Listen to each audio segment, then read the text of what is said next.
Je m'appelle Nicolas, j'ai 40 ans. Je m'appelle Adeline, 42 ans et je viens des Hauts-de-France. Je m'appelle Dorian, j'ai 40 ans et je viens de Provence-Alpes-Côte d'Azur.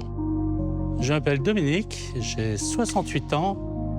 Je m'appelle Richard, j'ai 53 ans et j'habite en Île-de-France. Le gros avantage du Scénic, c'est qu'il est connecté avec une application. Dès que mon téléphone sonne, que je sais que je dois partir en astreinte, la première chose que je fais, c'est j'ouvre l'application du Scénic, je le mets en chauffe. Je suis sûr à 100% qu'au moment où je vais monter dedans, il est désembué et s'il y a eu du gel, il n'y a plus de gel. Donc je peux partir immédiatement. Et c'est vrai que pour moi, ça, c'est un vrai plus. Alors, les charges au quotidien, rien de plus facile.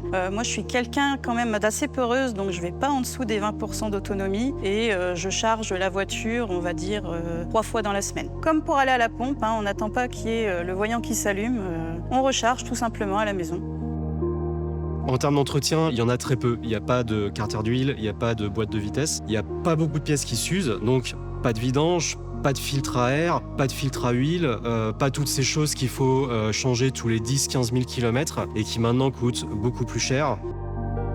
Ne plus avoir les mains qui sentent le gasoil, ne plus faire la queue à la station-service, avoir un prix du carburant qui fluctue en fonction de contextes géopolitiques qui m'échappent en totalité, ne plus être dépendant de telle ou telle grève de transporteurs de carburant me va très très bien.